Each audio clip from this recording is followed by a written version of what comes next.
So hi வணக்கம். So நம்ம 2025க்கான ஒரு டெஸ்ட் பேட்ச் ஒன்று ஸ்டார்ட் பண்ணியிருந்தோம். லைக் நம்ம ஸ்கூல் புக்கை நடத்த போகிறோம். நடத்திட்டு அதிலேருந்து டெஸ்ட்டு கொடுக்க போகிறோம். நான் நடத்த போகிறேன். அந்த டாப்பிக்கை நீங்கள் படிங்க. அண்ட் அந்த டாபிக் படித்த பிறகு அதிலேருந்து ஒரு டெஸ்ட் எழுத போகிறோம். அண்ட் அதில் ஒரு கூகுள் ஷீட் மாதிரி கொடுத்துட்டு அந்த ஷீட்டில் நீங்கள் என்னென்ன டாபிக் படிச்சிங்க அப்படிங்கிறத அப்டேட் பண்ணணும். ஸோ இதை பற்றின இந்த டெஸ்ட் பேட்ச் ரிலேட்டடான டீட்டெயில்ஸ் என்ன அப்படிங்கிறத நான் டிஸ்கிரிப்ஷனில் ஃபஸ்ட் லிங்க்கில் கொடுக்குறேன். நீங்கள் போய்ட்டு அந்த வீடியோ ஃபுல்லாக பார்த்து அதில் எப்படி டெஸ்ட் பேட்ச் போகும், என்ன ஸ்கெடியூல், என்ன அதை பற்றி எல்லாம் ஃபர்தராக சொல்லியிருந்தோம். விருப்பம் உள்ளவங்க நீங்கள் அதை போய் பார்த்துக்கலாம். ஸோ டிஎன்பிசி பொறுத்த வரைக்கும் நம்மளோட எப்போவும் சொல்லக்கூடிய ஒரே ஒரு மோஸ்ட் இம்பார்ட்டன்ட் திங் என்ன அப்படின்ட்டுனா make a plan, stick to it.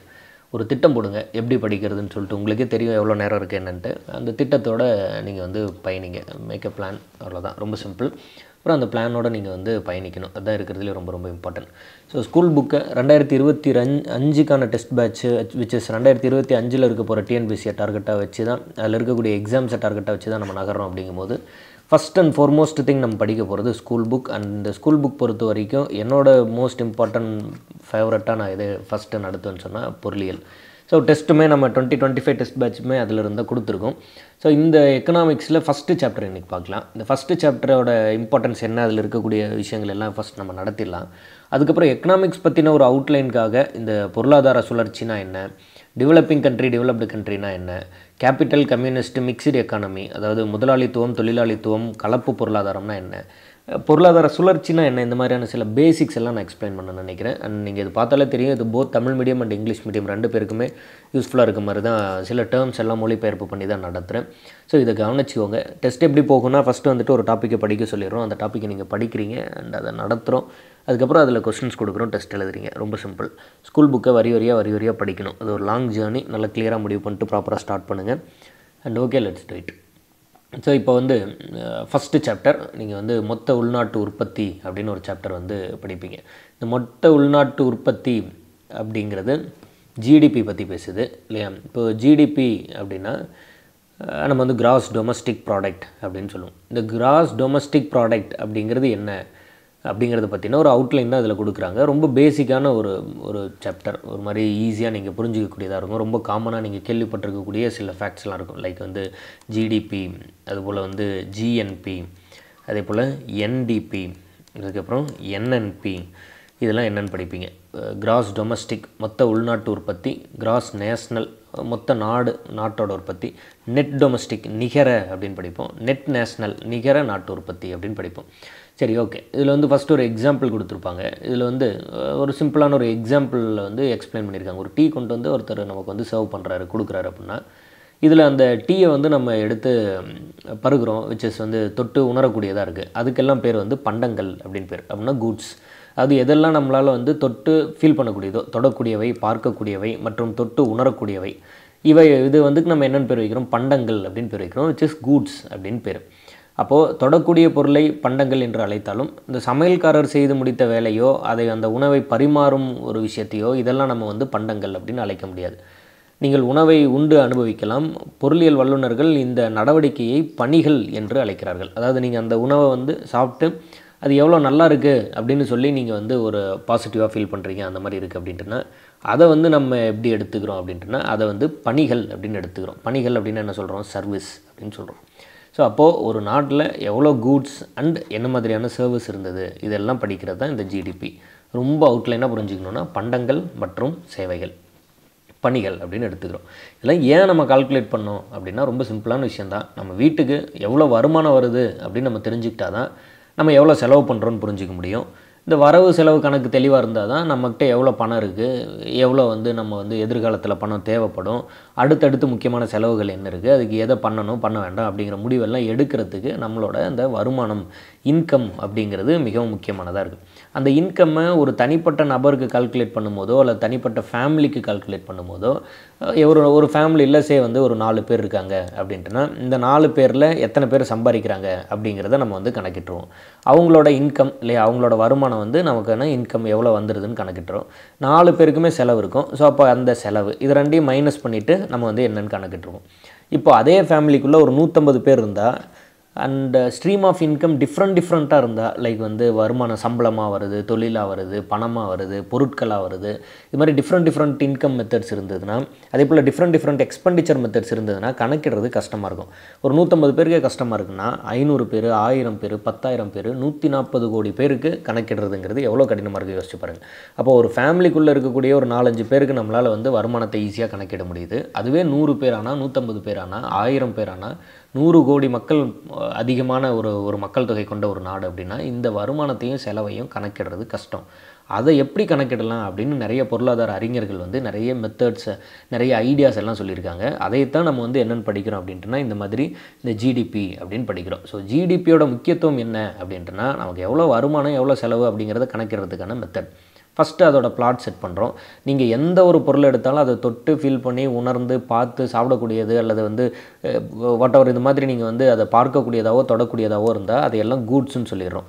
அதுவே வந்து நீங்கள் அதை வந்துட்டு கொண்டு வந்து கொடுக்குறவங்க, தயாரிக்கிறவங்க, இந்த மாதிரியான ஆக்டிவிட்டீஸ் எல்லாம் பணிகள், சர்வீஸ் அப்படின்னு சொல்லிடுறோம். ஸோ இதில் ஃபஸ்ட்டு வந்து ஜிடிபி அப்படின்னா என்ன அப்படின்னு ஒரு விளக்கம் கொடுத்துருப்பாங்க. ஒரு நாட்டில் ஒரு குறிப்பிட்ட காலத்தில், இது ரொம்ப முக்கியம், 10 வருஷத்துக்கு, 1 வருஷத்துக்கு, 5 வருஷத்துக்கு நம்ம வந்து ஒரு டைம் ஃப்ரேமை செட் பண்ணுறோம். இப்போ 100 ஆண்டுகளுக்கு மேலே ஒரு நாடு இருக்குது அப்படின்னா 100 ஆண்டுகளாகவே நம்ம கணக்கிறது இல்லை. ஒரு ஆண்டுக்கு ஒரு முறை அப்படின்னா அப்போ ஒரு குறிப்பிட்ட காலம். இது ரொம்ப முக்கியமான பாயிண்ட்டு. ஒரு நாட்டில் உற்பத்தி செய்யப்படுகின்ற அனைத்து பண்டங்கள் மற்றும் பணிகள், கூட்ஸு அண்டு சர்வீஸ், அங்காடி மதிப்புனா மார்க்கெட் வேல்யூ, ஜிடிபி என்கிறோம். ஒரு நாட்டில் ஒரு குறிப்பிட்ட காலம்ட்டோம். இங்கே காலத்தை நம்ம வரையறுக்கல. இந்தியாவை பொறுத்த வரைக்கும் ஆனுவலி அண்ட் குவார்ட்டர்லி, ஒரு ஆண்டு மற்றும் காலாண்டு அந்த மாதிரி கணக்கிடுறோம். ஸோ இப்போ ஒரு நாட்டில் உற்பத்தி செய்யப்படுகிற அனைத்து பண்டங்களும், சேவைகளும், விச் இஸ் பணிகளும், அதோட மார்க்கெட் வேல்யூஸை நம்ம வந்து ஜிடிபி அப்படின்னு சொல்லிடுறோம். இங்கே நீங்கள் நல்லா கவனித்து பார்த்தீங்கன்னா உற்பத்தி செய்யப்படுகின்ற அப்படின்னு தான் சொல்லியிருக்கோம். செலவோ ஏற்றுமதியோ மற்ற விஷயத்தை பற்றி நம்ம பேசலை. அதுதான் வந்துட்டு இந்த கிராஸ் அப்படிங்கிறதோட முக்கியத்துவம். நான் அது கடைசியாக உங்களுக்கு ஞாபகம் வச்சுக்கிறதுக்கான ஒரு ஷார்ட்கட்டாக சொல்கிறேன். இப்போதைக்கு இதோட டெஃபினிஷன் என்னங்கிறது மட்டும் பார்த்து வச்சுக்கோங்க.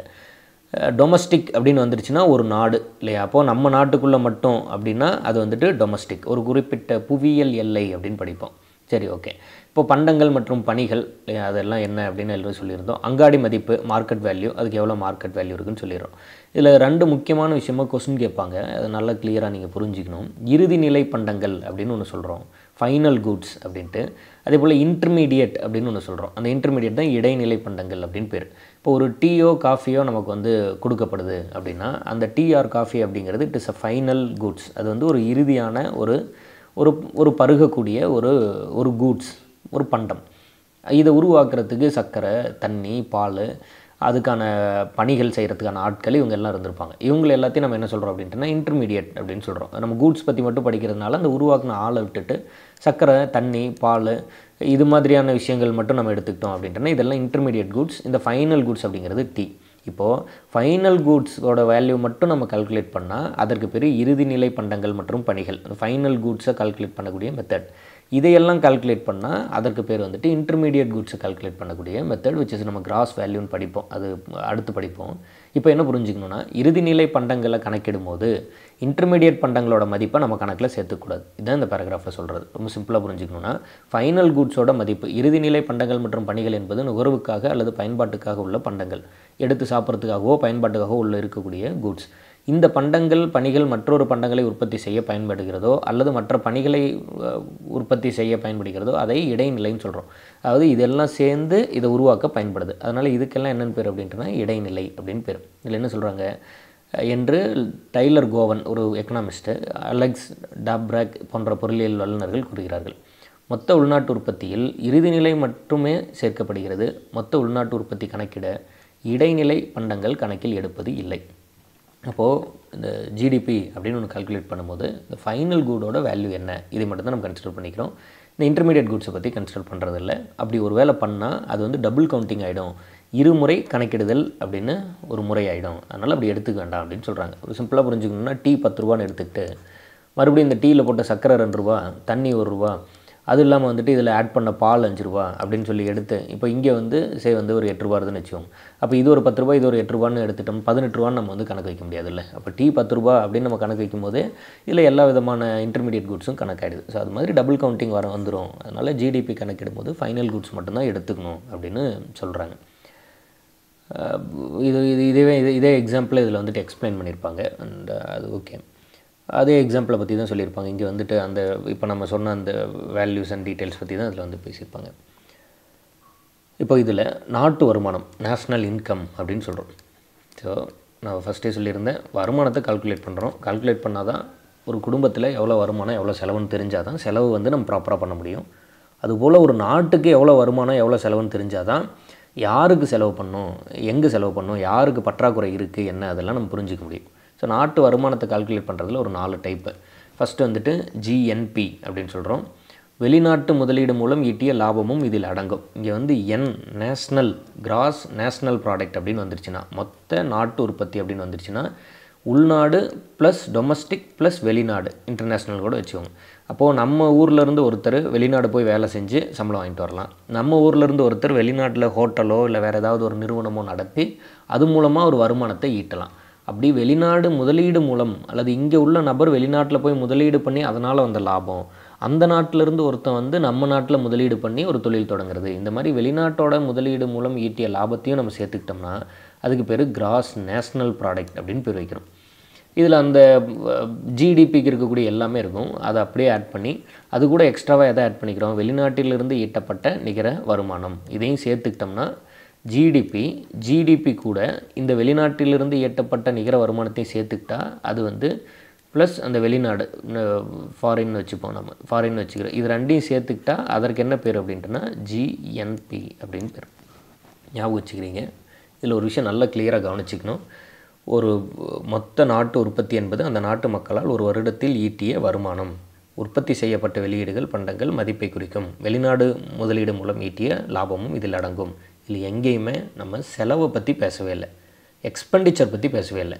இந்த கிராஸ் அப்படிங்கிறதுல எப்போதுமே நம்ம எதை பற்றி மட்டும்தான் பேசுகிறோம், வருமானத்தை பற்றி மட்டும்தான் பேசியிருக்கோம். அதுதான் இந்த gross domestic and cross national product. நம்ம நாட்டில் இருந்த வருமானத்தை பற்றி மட்டும் பேசினா ஜிடிபி, வெளிநாட்டில் இருந்த வருமானத்தையும் சேர்த்து பேசினா GNB cross national product. So இந்த மொத்த உள்நாட்டு உற்பத்தி ஜிடிபி அப்படிங்கிறது என்னென்னு சொல்கிறாங்க, ஏற்கனவே சொல்லியிருந்தேன். ஒரு நாட்டின் புவியியல் எல்லைக்குள் உள்ள உற்பத்தி காரணிகளால் செய்யப்பட்ட இது. அப்போ ஒரு நாட்டோட ஜாகிரபிக்கல் லிமிட்குள்ளே என்ன இருக்கோ அதை பற்றி பேசினா ஜிடிபி, வெளிநாட்டையும் சேர்த்துக்கிட்டா ஜிஎன்பி. இந்த நிகர நாட்டு உற்பத்தி அப்படின்னா நெட் அப்படின்னு பேர். நெட் நேஷ்னல், இங்கே நாட்டு உற்பத்தி தானே இருக்குது, அப்போ நெட் டொமஸ்டிக் ப்ராடக்ட் அப்படின்னு பேர் வைக்கிறோம். இந்த நெட் டொமஸ்டிக், நாடுனா வெளிநாடே சேர்த்துக்கணும், டொமஸ்டிக்னா உள்நாடு இல்லையா? ஸோ அதை ஞாபகம் வச்சுக்கணும். இங்கே அப்படி தானே பண்ணியிருக்கோம். டொமஸ்டிக் அப்படின்னா உள்நாடு, டொமஸ்டிக் அப்படின்னா உள்நாடு. இங்கே வந்து நேஷ்னல் அப்படின்னா நாட்டு உற்பத்தி அப்படின்னு எடுத்துக்கிறோம். சரி, ஓகே. இந்த நிகர நாட்டு உற்பத்தி அப்படிங்கும்போது நெட் நேஷ்னல் ப்ராடக்ட் என் இல்லையா? மொத்த நாட்டு உற்பத்தியில் மூலதன தேய்மான மதிப்பை நீக்கிய பின் கிடைக்கும் பண மதிப்பாகும். அப்போது இங்கே என்ன பண்ணுறோம், எக்ஸ்பெண்டிச்சரை கணக்கிடுறோம், தேய்மானத்தை நீக்கிறோம். இப்போது ஒரு குடும்பத்தில் 100 ரூபா வருமானம் வருது, ஒரு 70 ரூபா செலவாகுது அப்படின்னா இந்த 70 ரூபா செலவானது 100 ரூபா வருமானம் வந்தது போக 30 ரூபா இருக்குது அப்படின்னு எடுத்துக்கிட்டால் இது அதாவது நெட் நேஷ்னல் ப்ராடக்ட். உங்களுக்கு புரியுதுன்னு நினைக்கிறேன். 100 ரூபா வருமானம் வந்துச்சு அப்படின்னு மட்டும் எடுத்துக்கிட்டால் ஜிடிபி. இதில் எவ்வளோ செலவாச்சு அப்படிங்கிறதையும் எடுத்துக்கிட்டால் அந்த செலவை மைனஸ் பண்ணி மீதி எடுத்துக்கிட்டால் அது வந்து நெட் அப்படின்னு குறிக்கிறோம். இது ஒரு குடும்பத்தில் இருந்த வருமானம் மட்டும். இப்போ இந்த குடும்பத்திற்கு வெளிநாட்டிலேருந்து வருமானம் வருது அப்படின்னா 100 ரூபா அந்த குடும்பத்தில் இருக்கவங்க சம்பாரிச்சது ப்ளஸ் வெளிநாட்டிலேருந்து ஒரு 20 ரூபா வருமானமாக வந்திருக்குன்னா 120 ரூபா அந்த குடும்பத்தோட வருமானம்னு எடுத்துக்கிட்டால் விச் இஸ் ஜிஎன்பி. இங்கே வருமானத்தை பற்றி மட்டும்தான் பேசுகிறோம். அந்த குடும்பத்திற்கான செலவு, ஏற்றுமதி, அது இதில் இவங்க திரும்ப அந்த வெளிநாட்டுக்காரருக்கு ஒரு 10 ரூபா அனுப்பி வைக்கிறாங்க, அது மாதிரியான செலவெல்லாம் போக மீதி எவ்வளோ இருந்தது அப்படின்னு எடுத்துக்கிட்டால் அது வந்து நெட் நேஷ்னல் ப்ராடக்ட். ஸோ இதுதான் அதில் உள்ள டிஃப்ரென்ஸ். ரொம்ப சிம்பிளாக இதை நீங்கள் புரிஞ்சிக்கணும். இந்த ஃபார்முலா வந்து உள்வாங்கிக்கோங்க. இப்போ இது வரைக்கும் ஒரு 4 பேசியிருக்கோம். இந்த 4ஐயும் நான் இன்னொரு முறை கிளியராக சொல்லிடுறேன், தெளிவாக கவனிச்சிக்கோங்க. இப்போது ஜிடிபி அப்படின்னு ஒன்று படிக்கிறோம், அப்புறம் ஜிஎன்பி அப்படின்னு ஒன்று படிக்கிறோம், என்டிபி அப்படின்னு ஒன்று படிக்கிறோம், அப்புறம் என்என்பி அப்படின்னு ஒன்று படிக்கிறோம். இந்த என் அப்படிங்கிறது முதல்ல இருக்கிறது நெட் அப்படிங்கிற வார்த்தையில் குறிக்கிறோம். இதை கிராஸ் அப்படிங்கிற வார்த்தையில் குறிக்கிறோம். இந்த கிராஸ் அப்படின்னா தமிழில் மொத்த அப்படின்னு குறிக்கிறோம். இந்த நெட் அப்படிங்கிறத தமிழில் நிகர அப்படின்னு குறிக்கிறோம். ஸோ இதுதான் ஃபேக்ட். இந்த கிராஸ் டொமஸ்டிக் ப்ராடக்ட் அப்படின்னா ஒரு நாட்டில் உற்பத்தியான வருமானம், ஒரு நாட்டில் எவ்வளோ இருந்தது அப்படிங்கிற வருமானம். கிராஸ் நேஷ்னல் ப்ராடக்ட் அப்படின்ட்டுனா அந்த நாடு, இப்போ இந்தியான்னு வச்சுப்போம், இந்தியா ப்ளஸ் ஃபாரின் முதலீடால் கிடைத்த வருமானம். இப்போ கிராஸில் ரெண்டுமே வருமானத்தை பற்றி தான் பேசுது. டொமஸ்டிக் அப்படின்னா நம்ம நாடு மட்டும், நேஷ்னல் அப்படின்னா நம்ம நாடு ப்ளஸ் வெளிநாடு. இந்த நெட் அப்படிங்கிற வார்த்தை வந்துருச்சுனாவே வருமானத்திலிருந்து தேய்மானத்தை கழிச்சிடணும். ஸோ உற்பத்தியிலிருந்து தேய்மானத்தை கழிச்சிடணும். அப்போது டொமஸ்டிக் அப்படின்னு வந்தால் உள்நாட்டில் ஏற்பட்ட வருமானம் ப்ளஸ் உள்நாட்டில் ஏற்பட்ட செலவு. நெட் நேஷ்னல் நிகர நாட்டு உற்பத்தி அப்படின்னு வந்தால் உள்நாட்டில் ஏற்பட்ட வருமானம் ப்ளஸ் வெளிநாட்டில் ஏற்பட்ட வருமானம் மைனஸ் உள்நாட்டு செலவு ப்ளஸ் வெளிநாட்டு செலவு எல்லாத்தையும் மைனஸ் பண்ணிவிட்டால் அது வந்து நெட் நேஷ்னல் ப்ராடக்ட். அப்போ நெட் அப்படிங்கிற வார்த்தை வந்துருச்சுனாவே, நிகர அப்படிங்கிற வார்த்தை வந்துருச்சுனாவே நீங்கள் என்ன பண்ணிக்கணும் அப்படின்ட்டுனா இதில் தேய்மானம் வச்சு செலவை கழிச்சிடணும். கிராஸ் அப்படிங்கிற வார்த்தை வந்துருச்சுன்னா வருமானத்தை மட்டும் கால்குலேட் பண்ணணும். டொமஸ்டிக் அப்படிங்கிற வார்த்தை வந்தால் ஒரு நாட்டோட புவியியல் எல்லைக்குள்ளே இருக்கிறத மட்டும் பேசுகிறோம். நேஷ்னல் அப்படிங்கிற வார்த்தை வந்ததுன்னா அந்த நாடு ப்ளஸ் வெளிநாட்டிலேருந்து வந்த வருமானம் அல்லது செலவை பற்றி பேசுகிறோம். இங்கேயும் டொமஸ்டிக் உள்நாடு மட்டும், இங்கேயும் நேஷ்னல் அப்படின்னா உள்நாடு ப்ளஸ் வெளிநாடு. இதுதான் கதை. ஸோ இது திரும்ப புரியுதுன்னு நினைக்கிறேன். ஒரு முறைக்கு 2 முறை மறுபடியும் கூட கேட்டு பாருங்கள். புரியலைன்னா திரும்ப வந்து சொல்லுங்கள், நான் மறுபடியும் கூட இன்னொரு முறை எடுக்கிறேன். அண்ட் நிகர நாட்டு உற்பத்தி நெட் டொமஸ்டிக் ப்ராடக்ட் இங்கே வந்து நிகர அப்படின்னு வந்துருச்சு. அப்போ என்ன பண்ணணும், தேய்மானத்தை கழிக்கணும். நாட்டு உற்பத்தின்ட்டாங்க. அப்போ டொமஸ்டிக் அப்படிங்கும்போது என்னது, ஒரு குறிப்பிட்ட எல்லைக்குள்ளே இருக்கணும் இல்லையா. உள்நாட்டு உற்பத்தியிலிருந்து உள்நாட்டு தேய்மானத்தை கழித்த பின், அந்த நாட்டுக்குள்ளே நடந்த உற்பத்தி தேய்மானம் எல்லாத்தையும் கழித்த பின் கிடைக்கிறது தான் NDP. அதுக்கு அடுத்து மோஸ்ட் இம்பார்ட்டண்ட்டான ஒரு ஃபேக்டர் இருக்குது. அதுக்கு பேர் தலா வருமானம் அப்படின்னு சொல்லுவோம். பர் கேபிட்டா இன்கம் அப்படின்னு பேர் வைக்கிறோம். அப்படின்னா என்னென்னா, நாட்டு வருமானம் டிவைடட் பை மக்கள் தொகை. சிம்பிளாக புரிஞ்சுக்கோங்க. ஒரு ஃபேமிலியில் 4 பேர் இருக்காங்கன்னு வச்சுப்போம். 1 2 3 4. அந்த ஃபேமிலிக்கு வந்து ஒரு 400 ரூபா வருமானம் வந்திருக்குன்னு வச்சுப்போம். இப்போ அந்த ஃபேமிலிக்கு 400 ரூபா வருமானம் வந்திருக்கு. இப்போ இந்த ஃபேமிலியோட நம்ம வந்து தலா வருமானம் பர் கேபிட்டா இன்கம் கண்டுபிடிக்கணும். அப்படின்னா எப்படி கண்டுபிடிக்கணும் அப்படின்னா, 400 டிவைடட் பை 4. மொத்த வருமானம் என்ன, 400. எத்தனை பேர் இருந்தாங்க, மக்கள் தொகை என்ன, 4. ஈக்குவல்ட்டு என்ன வருது, 100. அப்போ இது என்ன சொல்லுதுன்னா, ஒருத்தரும் 100 ரூபா சம்பாதிச்சாங்க அப்படின்னு சொல்லுது. இது ஆக்சுவலாக தப்பு. ஏன்னா ஒரு நபரே என்ன பண்ணியிருக்கலாம், 400 ரூபாயும் சம்பாதிச்சிருக்கலாம். அல்லது 2 நபர் சேர்ந்து 400 ரூபாய் சம்பாதிச்சிருக்கலாம். இல்லை மேபி இது சொல்கிறது போல் 4 நபர்களும் சேர்ந்து கூட 400 ரூபாய் சம்பாதிச்சிருக்கலாம். ஆனால் இப்படி நம்ம கணக்கிட்டு ஒரு தனிப்பட்ட மனிதனோட வருமானம் என்ன அப்படின்னு சொல்ல முடியாது. இங்கே உள்ள பெரும் பிரச்சனையே என்ன இந்தியாவில் அப்படின்னா, ஒரு குறிப்பிட்ட வர்க்கம் பல கோடியில் புரள்றான். இன்னொரு குறிப்பிட்ட வர்க்கம் அடிப்படை உணவு இல்லாமல் தடுமாறுறான்.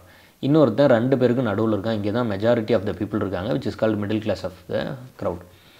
அப்போது இந்த அன்ஈக்குவல் டிஸ்பர்சல் ஆஃப் இன்கம், வருமானம் சமமான அளவு பகிர்ந்தளிக்கப்படாமல் இருப்பது தான் இந்தியாவோட பெரும் பிரச்சனை. அப்போ மொத்த நாட்டுக்கு எவ்வளோ வந்துச்சு, 10 லட்சம் கோடி வந்தது, 100 லட்சம் கோடி, 1000 லட்சம் கோடி, 1 லட்சம் கோடி, 10 லட்சம் கோடி. அது அப்படியே 140 கோடி மக்கள் தொகையால் வகுத்து ஒருத்தரும் இவ்வளோ சம்பாதிச்சாங்க அப்படின்னு நம்ம சொல்லிட்டு போக முடியாது. ஆனால் கூட பர் கேபிட்டா இன்கம்னா என்ன அப்படின்னு நீங்கள் தெரிஞ்சு வச்சுக்கோங்க. இதன் மூலம் வந்து ஒரு ஆவரேஜாக இவ்வளோ பணம் வந்துட்டு இந்த மாதிரி ஒரு சர்க்குலேஷன் இருக்குது அப்படிங்கிறது நம்ம தெரிஞ்சுக்கிறோன்னு இது பண்ணி வச்சுக்கோங்க. ஃபார்முலா தான் கேள்வி கேட்பாங்க.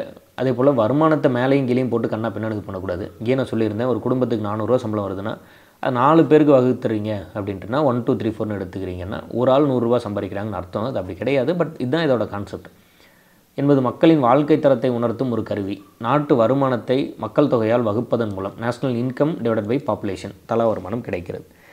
இது வந்து எப்போ நம்ம உருவாக்குறோம், 1867 to 68 தாதாபாய் நவ்ரோஜி அவர்கள் வந்து வறுமையும் பிரிட்டனுக்கு ஒவ்வாத இந்திய ஆட்சியும், பாவர்ட்டி அண்ட் அன்பிரிட்டிஷ் ரூல் அப்படின்னு ஒரு புத்தகம் எழுதுகிறார். அதில் தான் முதல்ல தனிநபர் வருமானம் அப்படிங்கிற ஒரு விஷயத்தை பற்றி பேசுகிறாரு அப்படின்னு எழுதியிருக்காங்க. பெர் கேபிட்டா இன்கம் வேறு, தனிப்பட்ட வருமானம் பர்சனல் இன்கம் அப்படிங்கிறது வேறு. இங்கே பெர் கேபிட்டா இன்கமில் என்ன பண்ணியிருந்தோம், எவ்வளோ வருமானம் டிவைடட் பை மக்கள் தொகை என்ன, அதுதான் பெர் கேபிட்டா இன்கம். தனிப்பட்ட வருமானம் அப்படிங்கிறது ஒரு தனிநபரோட வருமானம், அவ்வளோதான். அதே போல் செலவிட தகுதியான வருமானம் அப்படின்னா டிஸ்போசபிள் இன்கம் அப்படின்னு சொல்கிறோம். இந்த செலவிட தகுதியான வருமானம் அப்படிங்கிறது என்னென்னா, நம்ம அந்த செலவு போக மீதி அவங்ககிட்ட செலவு பண்ண எவ்வளோ இருக்குது அப்படின்னு எடுத்துக்கிறது தான் டிஸ்போசபிள் இன்கம். அதாவது நுகர்வு செலவு ப்ளஸ் சேமிப்பு. இது வந்து கன்செப்ஷன் மெத்தட்னு சொல்லுவோம். தனிப்பட்ட நபரோட வருமானம் அவர் வரி கட்டினது போக, அப்போது அவர் சம்பாரித்தது அதுலேருந்து வரி எவ்வளோ கட்டினார் அதை மைனஸ் பண்ணிட்டு மீதி எவ்வளோ இருக்குது, அதுதான் டிஸ்போசபிள் இன்கம். புரியுதுன்னு நினைக்கிறோம். செலவு பண்ணுறதுக்கு கையில் எவ்வளோ இருக்குது, ஒரு குறிப்பிட்ட அளவு பணத்தை வந்து எடுத்துக்கிட்டு மீதி கொடுக்குறது. வாரன் பஃபட்டோட கோட்டுன்னு சொல்லி நான் ஒன்று படித்தேன் இன்ஸ்டாகிராமில். மேபி அது அவர் சொல்லாமல் கூட இருந்திருக்கலாம், அது சும்மா ஃபேக் பண்ணியிருக்கலாம் கூட. பட் அந்த கோட் வந்து நல்லா இருந்தது. என்னென்னா, ஒரு சின்ன குழந்தைக்கு நீங்கள் வந்து வரி டேக்ஸ்னால் என்ன அப்படின்னு புரிய வைக்கணுன்னா, அந்த சின்ன குழந்தைக்கு கொடுக்குற ஐஸ்கிரீமில் 30% ஆஃப் த ஐஸ்கிரீமை எடுத்துக்கிட்டு இல்லையா, மீதி ஐஸ்கிரீம் மட்டும் அந்த குழந்தைகிட்ட கொடுத்தீங்கன்னா டாக்ஸேஷனை வந்து ஈஸியாக புரிஞ்சிக்கும் அப்படின்னு அவர் சொன்னதாக ஒரு கோட் ஒன்று படித்தேன். மேபி அது பொய்யா கூட இருக்கலாம். பட் இது நல்லா இருக்குல்ல, ஒரு சிம்பிளாக புரியுது இல்லை. இப்போ நீங்கள் சாப்பிடக்கூடிய சாப்பாட்டில் உங்களுக்குன்னு சொல்லி ஒரு சாப்பாட்டை கொடுத்துட்டு அதுலேருந்து ஒரு குறிப்பிட்ட அளவு எடுத்துகிட்டு, அதுக்கு பின்னாடி ரீசன்ஸ் இருக்குது, டாக்ஸேஷன் அவசியம்தான். பட் அப்படி இது பண்ணும்போது நமக்கு புரியும்ல, அந்த மாதிரி அந்த நேர்முக வரியை எடுத்துக்கிட்டு மீதி எவ்வளோ இருக்கா தான் டிஸ்போசபிள் இன்கம். சரி, ஓகே டன்.